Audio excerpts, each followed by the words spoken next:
The night train berth with my name on the curtain tag.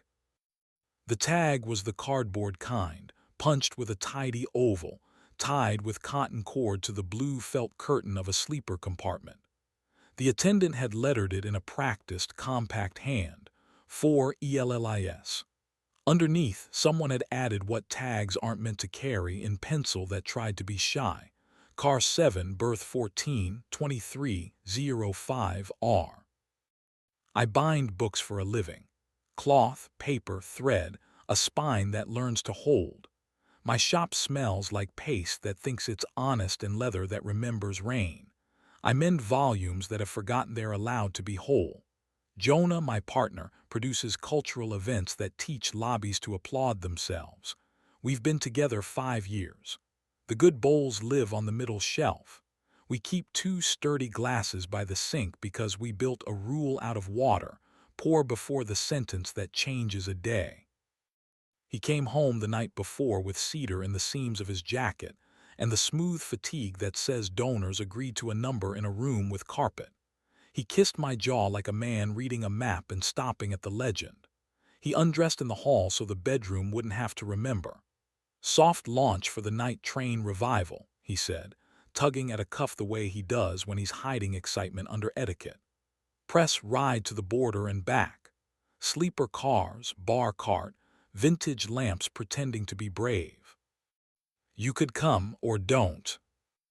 I had a book to lift from its broken case, a 19th century atlas that had resigned itself to being a pile of pages. By afternoon, I tamed its longitude and persuaded the hinge to forgive. At 7, while I was gluing linen to a spine that deserved gentleness, my phone pinged with an itinerary I hadn't booked. Night Express 192, 4 ELLIS, compartment 14. I don't ride trains out of nostalgia. I ride them when the city needs to be small for an hour. The station performed the romance it borrows for occasions like this. High glass, echoes, a clock convinced it gets to be important. Down on platform B, the new old night train gleamed like a memory that has been taught better manners. The sleeper attendant checked my email and lifted the curtain with the little flourish people practice when they want to be included in a story. The tag with my name sat where it had promised to be, patient, as if cardboard were capable of intent. Inside, 2 bunks, a narrow seat, a sink with a lid, a window learning how to believe in darkness. On the table, 2 tin cups waited like good ideas. A thermos stood between them under a square of linen, as if heat deserved modesty. Jonah's scarf, gray, the edge frayed where ambition rubs against doors, hung from the hook. I set my hand on the fringe for the length of a breath and then took it away. Fabric shouldn't be asked to testify. "You came," someone said from the corridor, a voice that recognized its own risk. When I slid the door open, Raffi stood in the passage, hair that refused uniformity, collar open one opinion beyond polite, the kind of mouth that makes donors think fundraisers are gentle. I knew him from photographs with captions that like adjectives: independent travel writer, consultant on hospitality, the person who teaches rooms how to look like welcome. He smelled faintly of smoke, and the last minute of a lobby that has decided to admit it's a bar. "You wrote my name on a tag that doesn't belong to you," I said, lifting the cardboard. "The attendant thinks we're civilized." He stayed in the doorway like a man who knows air can do some of the work. He nodded toward the thermos. "They set the train to boil water an hour before departure, as if we're the kind of people who bring our own tea," he said. "He thinks he's meeting me at the bar car at midnight to end something politely. I thought you should have the room first." "How long?" I asked, because repairs begin with deciding where the tier starts. 8 months, he said. "Rain and an elevator in a hotel with a lobby that sells permission with carpet. Twice I ended it. He sent me a photo of your breakfast next to a complaint about a poorly kerned banner. I respected his paragraph and hated myself." He leaned into the compartment just enough to pour from the thermos. Steam whispered, The air became the kind of warm that waits for decisions. He slid a cup toward me, our fingers catching the root of heat that metal learns to keep. He took half a step closer and stopped with an inch between his knuckles and my wrist. The inch learned a temperature. He did not close it. Restraint introduced itself to my skin like a language I used to speak. "I didn't bring you up here for absolution," he said. "Secrets pretend they weigh something until you set them in the right weather. Trains know weather." The platform shrank into movement and then into absence. The train decided to be a verb. Raffi stepped aside and I pulled the curtain half closed, respectful of strangers. The wheels hummed a note that books understand. Somewhere far away from us, people were being orderly in their sleep.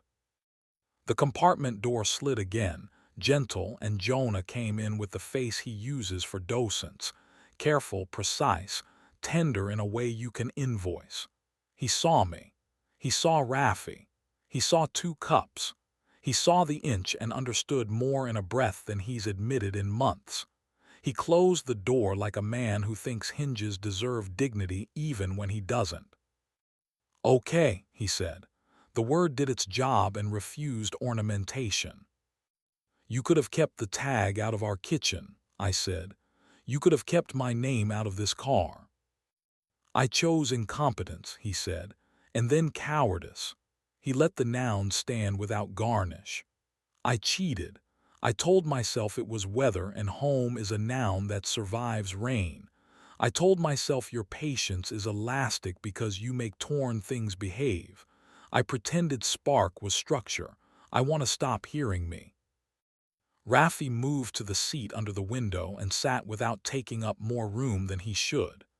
He lifted his hand toward my neck and stopped a familiar inch short, lowering it as if returning a borrowed word to its page. Heat stayed anyway. We were men in a moving room with good air and less alibi than we wanted. "What do you want me to do?" Jonah asked. He didn't reach. He has learned late that reaching is a contract the wrists sign before the brain reads it. "You'll end it," I said. "You'll sleep on the couch we refuse to call a guest anything for a week. Next week you'll tell me what this was twice. Once with your event voice that can paste narrative over bone, once with small words. I'll decide what my hands can hold without lying to my wrists." "I'll do that," he said, and the train took a curve as if to try out a different answer. It didn't improve anything. Raffi exhaled, stood, and crossed the small space until breath could be cartography. He set his mouth near my ear without letting it land. Warmth rearranged furniture and left no mess. "Thank you for not making me a story," he said. "We both would have believed you."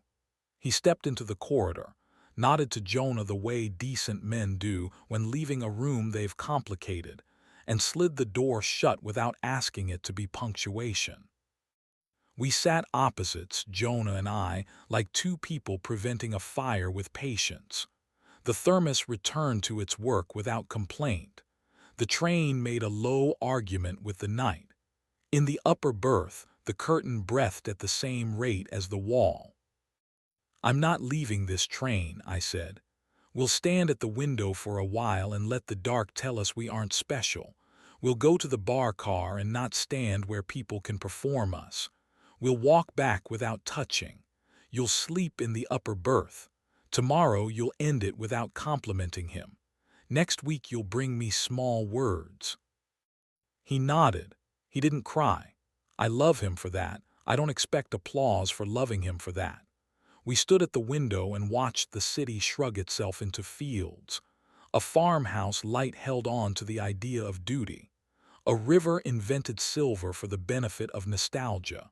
We were 2 men in the kind of story trains ask you to tell, and we refused the easy version.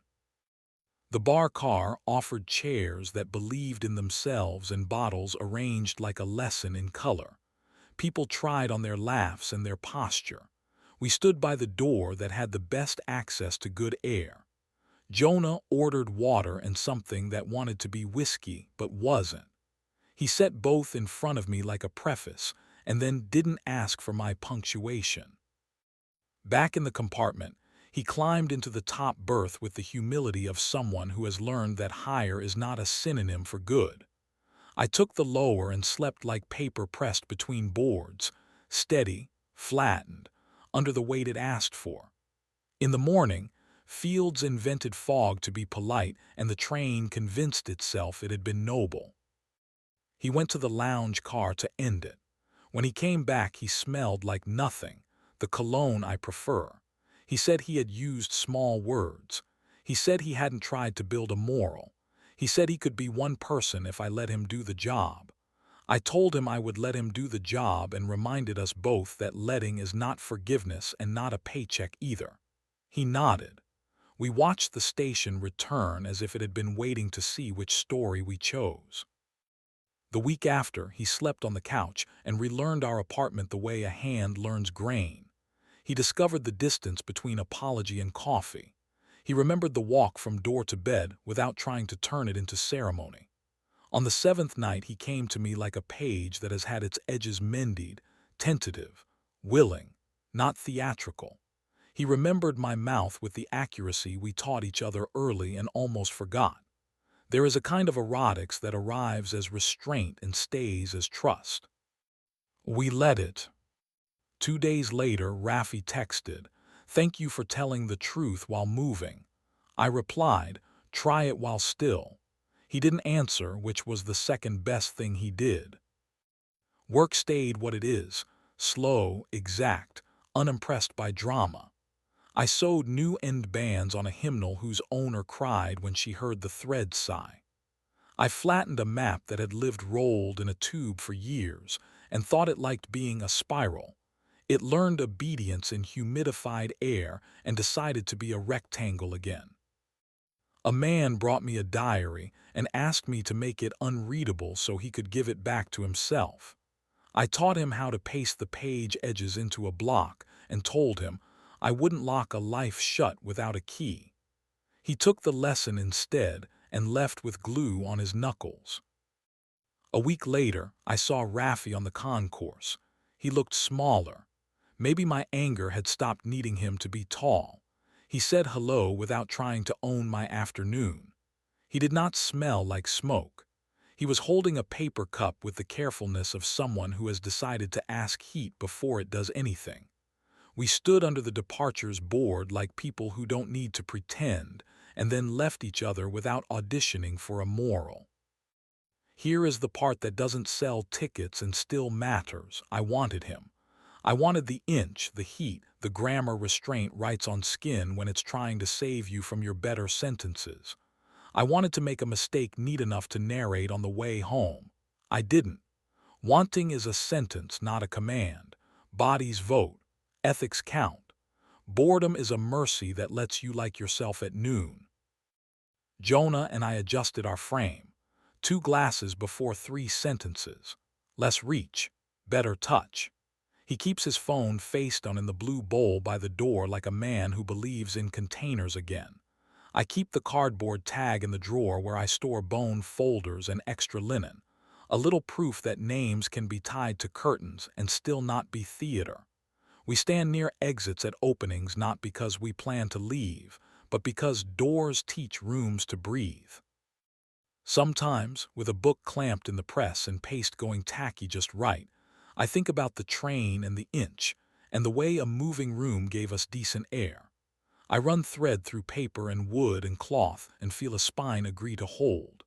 I lay the book to dry under weight and imagine every page learning, quietly, to be whole.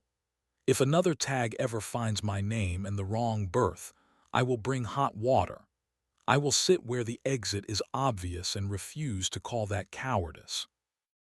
If a hand rises toward my throat, I will allow the inch to exist and answer with a decision I can carry past morning. I will keep choosing verbs that keep us possible: end, stay, tell, work, touch, wait.